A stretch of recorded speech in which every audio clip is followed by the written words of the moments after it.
A paz do Senhor, estimado professor e professora da Escola Bíblica Dominical, sejam bem-vindos a mais um EBD em Síntese podcast com o momento pedagógico, com a lição de pré-adolescentes. E hoje nós estamos com a presença da nossa professora Eleide, seja bem-vinda. Amém. Mais uma vez, boa noite. A paz do Senhor, querido professor, queridos alunos que nos acompanham. Boa noite, Rosimar. Glória a Deus por mais uma oportunidade. Amém? Amém. Estamos iniciando aí um novo trimestre, né? É uma bênção, os alunos estão todos aí com expectativa para o novo tema.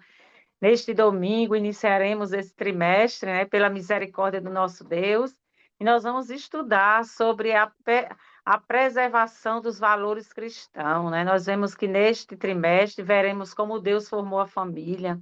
O próprio livro de Gênesis narra a criação da família, como a lição bem coloca, né? Um projeto maravilhoso que Deus preparou. A família é o fundamento da sociedade, né? Que ela é crucial para a formação dos valores. E na Amém. família nós aprendemos a respeitar, a ser honesto, né? A ter empatia e entre outras coisas também boas nós aprendemos na família. E a É nossa lição verdade. tem alguns objetivos, né, a ser seguidos, como proporcionar uma reflexão sobre a família como projeto de Deus, como também destacar, né, os modelos de família, né, encontrados na sociedade moderna, e também como sensibilizar e promover respeito mútuo entre a nossa família espiritual. Graças a Deus, querido professor, estamos aí, é um momento de apresentação da lição. É importante que o professor apresente a capa, né? Apresente os temas, né, que vai ser trabalhado durante todo o trimestre, das lições. É isso, é muito importante, querido professor, também, levar em consideração para que uma aula seja produtiva e significativa para o seu aluno, é importante que o professor adote aí estratégias, né, que favoreçam a participação dos alunos, né, a clareza dos conteúdos, né, que é a lição e a construção do conhecimento.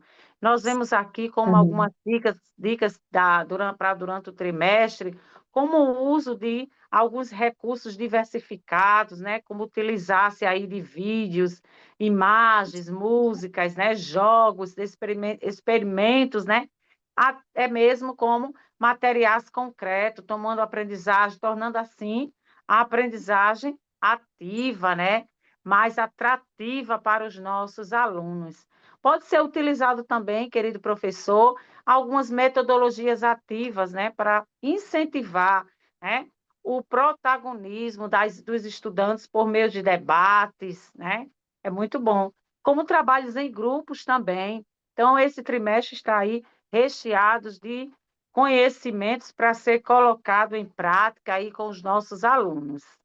E aí, Com certeza. nós estamos com a nossa professora Eleide, e ela vai apresentar o que é que ela trouxe aí para ajudar ainda mais, contribuir com uma aula de forma aí mais atrativa para os nossos alunos. Amém, amém, Rosimar. Esse trimestre promete, né? Sai preservando os valores cristãos. É, é o trimestre onde nós vamos aprender a ser crente, né? De novo. É Para a verdade. gente aprender a ser crente de novo.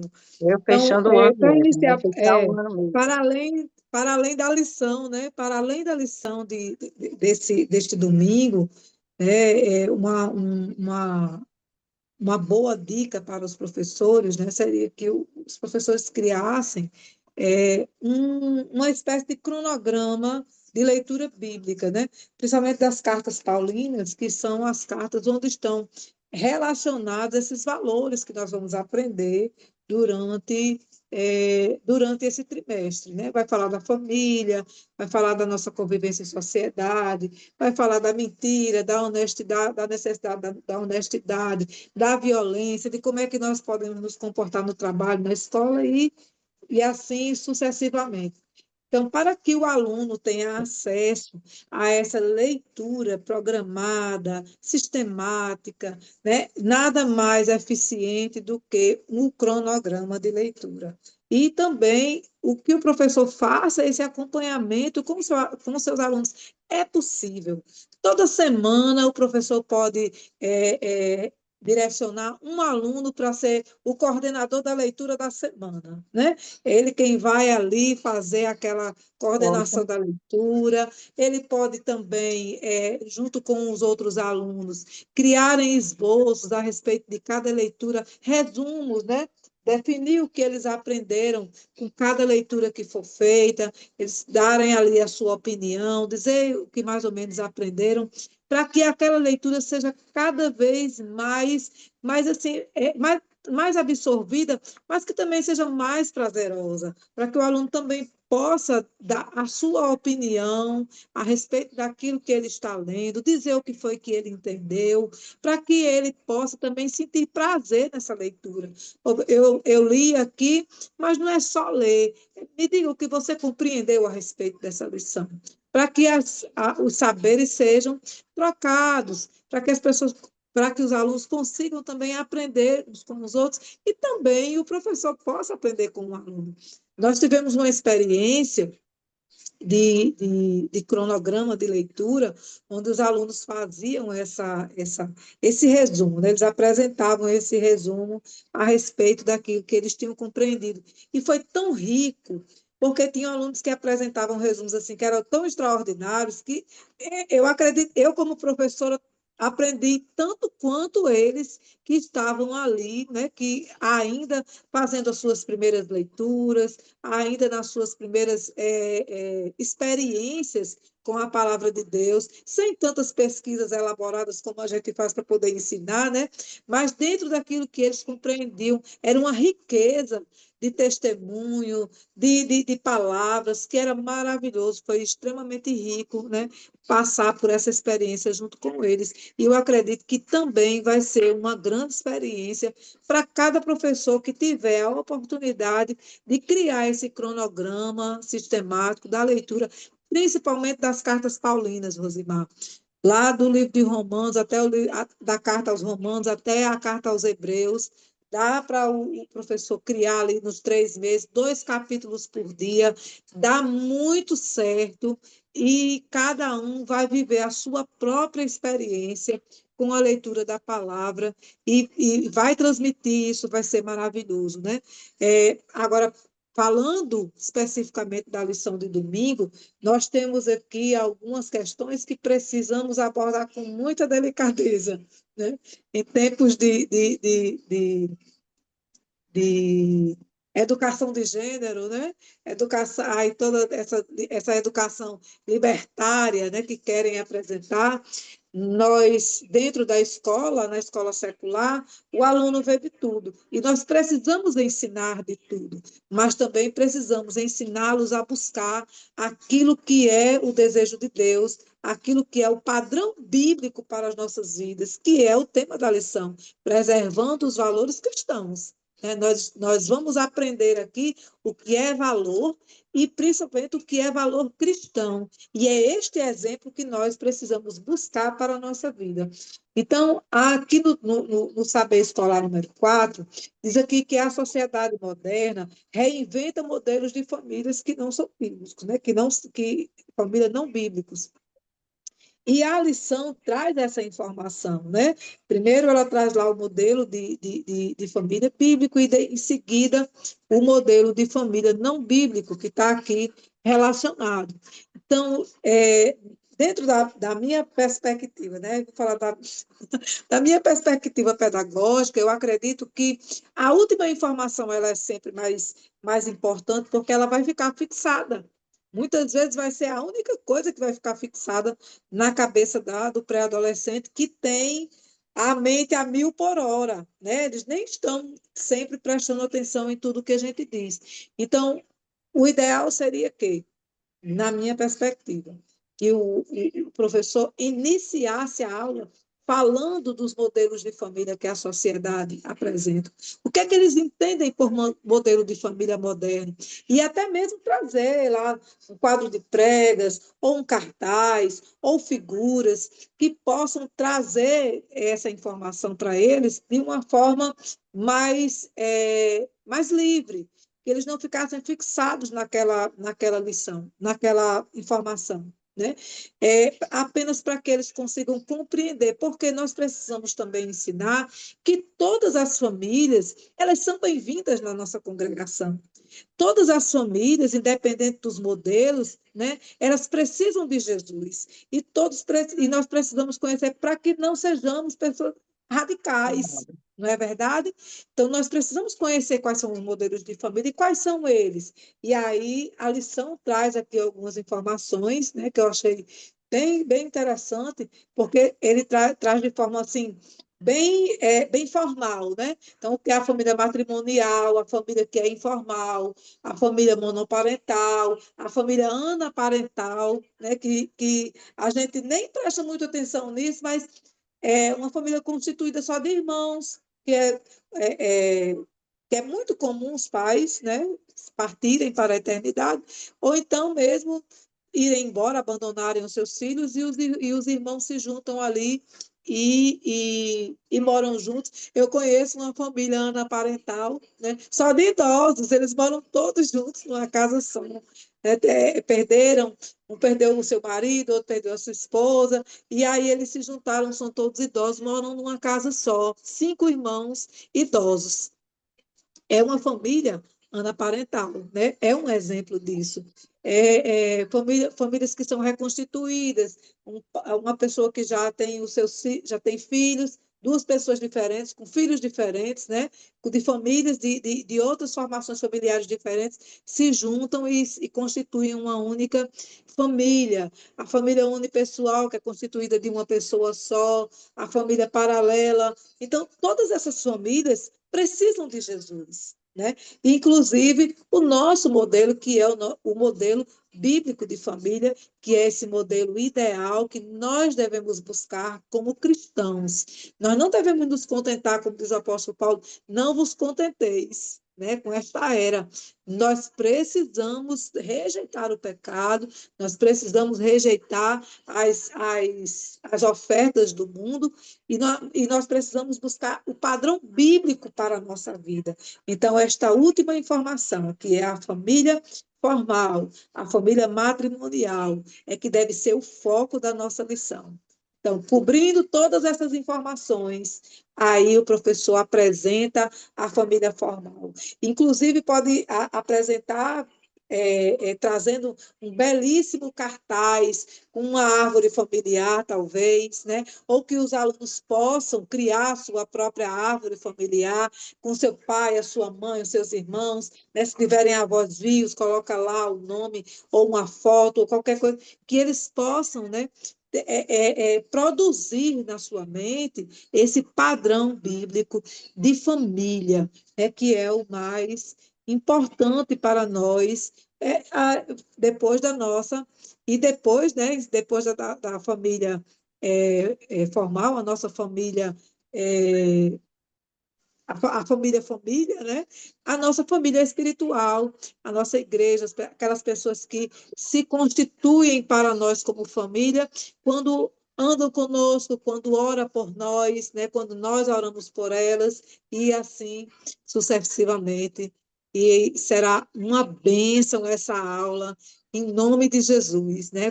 Quando o professor ele conseguir gerar nos seus alunos esse conceito de que nós devemos buscar essa família que é o ideal para nós, aquele que é menino se casar com uma moça, a que é menina se casar com um rapaz e constituírem ali a sua família com um, dois, três, quatro, cinco ou nenhum filho, né? Mas que seja uma família para a glória de Deus. Amém?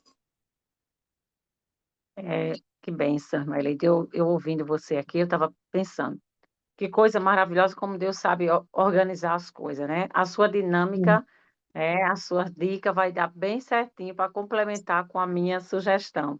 Depois que Tá os bem. alunos, já têm ouvido sobre a questão das famílias, né, sobre os tipos de família, é muito interessante aí, né? E aí vamos fazer uma dinâmica prática com os nossos alunos. Então, como vai ser essa dinâmica prática? O tema da nossa dinâmica vai ser a corda da união familiar, que é muito parecido com o cabo de guerra, né? Mas não é aquele cabo de guerra que você vai puxar a corda, né, com o intuito que o outro ganhe. Não, a gente vai só fazer uma demonstração. Então, vocês podem aí procurar um espaço, né, da igreja que tenha condição de fazer essa dinâmica, que vai ser super legal. Então, o objetivo dessa dinâmica vai ser refletir sobre a importância da união, né, do apoio e da participação de cada membro para que a família mantenha firme e equilibrada, né? Porque isso é uma coisa muito importante, a união, né, a firmeza, que a família esteja ali sempre firme e equilibrada. Então, nós vamos precisar de uma corda, né? E aí nós vamos pedir para que todos os participantes formem um círculo, né? Distribuir aí a corda, né? Pedir que todos estiquem aí a corda e fiquem um do lado, um grupo de um lado, outro grupo de outro, né? E explicar que esta corda, ela vai representar a família, né? Cada um de nós é uma parte importante dela. Para que ela se mantenha firme, é preciso que todos segurem com força e façam a sua parte, né? Porque a família é isso, é dividir, né, tudo, né? Tudo, alegria, tristeza, tudo é a família, né? Então, nós vamos fazer aí o teste de força e de união. Então, vocês vão pedir para uma pessoa soltar a corda, mostre como ela fica mais fraca, né? Menos firme. E aí você vai observar que quando uma parte vai soltar a corda, a outra com certeza vai ficar mais fraca, né? E aí nós vamos explicar o objetivo, que quando alguém se afasta ou não participa, né, a família perde um pouco a sua força. Então, a família, ela tem que estar sempre unida em um só objetivo. Não é verdade, queridos irmãos? Então, nós vemos aqui que agora todos vamos caminhar e você vai pedir que eles caminhem para frente, né, sem soltar a corda. E depois eles vão caminhar para trás, para os lados, sempre junto. E explicar que assim, né, é a vida em família. Às vezes nós vamos para direções diferentes, né? Mas precisamos estar ligados, sem soltar essa união que é a família. Então, é um momento aí de reflexão, e aí você pode perguntar aos seus alunos o que acontece quando o membro da família não participa, né? Como podemos fortalecer nossa família no dia a dia? O que aprendemos com a corda? Então, é muito interessante aguçar, né, os nossos alunos para que eles possam responder essas perguntas, porque assim vai servir de reflexão para eles, explicando que a corda simboliza o elo da família, que só permanece firme se todos segurarem juntos. O amor, o respeito, o cuidado são o que mantém essa união forte, né, que é a família. Então, querido professor, coloque em prática essas dicas pedagógicas, né? Essa complementação que a irmã também, irmã Eleide, colocou aqui, sobre a leitura da Bíblia, é muito importante, e com certeza a sua aula vai ser uma bênção, vai ser uma coisa assim tremenda, que os alunos vão sair com conhecimento maravilhoso. E essas, Amém. queridos professores, são as dicas pedagógicas para a lição de hoje, e desde já queremos agradecer ao nosso pastor presidente, né, Martim Alves, e também toda a diretoria do DENEC. E a você, professor, que está aqui conosco. E desde já quero aqui deixar o meu agradecimento à professora Eleide por sua colaboração. E agora, querida, com suas Amém. considerações finais. Amém, glória a Deus. Eu que agradeço pela rica oportunidade de você participar, né, desse trabalho que é tão, assim, é fantástico, né? É interessante para nós, para o professor que precisa de um auxílio pedagógico, né? Nessa troca de informações a gente vai ensinando e também vai aprendendo, né? Esse é o grande objetivo desse trabalho. Então, que o professor, né, os alunos que estejam envolvidos, nos acompanhando, é que eles orem durante essa semana, orem por si mesmos, Orem pelo seu professor, orem pelos seus alunos, professor, ore pelo seu aluno, pelo pastor da sua congregação, pelo supervisor pedagógico, superintendente da escola dominical também, né? Eu acho que chega no finalzinho do ano, é muita pressão, é muita coisa acontecendo ao mesmo tempo. Então, oremos uns pelos outros, que o Senhor nos dê aí um trimestre valioso, de muito aprendizado, porque essa lição é maravilhosa. Eu amo. E o mais interessante, querido professor, prepara aí um convite especial para os seus alunos. Coloca lá no grupo do WhatsApp, né, da igreja e diz assim que vocês terão uma surpresa para eles no próximo domingo, porque nós estamos iniciando aí um novo trimestre, né? Então, É os verdade. pré-adolescentes, eles são curiosos, eles vão gostar desse convite especial. Ah, mas eles É, já são alunos, mas vamos fazer esse convite especial para que eles possam sentir-se aí ainda mais especiais. Que Deus com abençoe, certeza. querido professor, e até os próximos podcasts.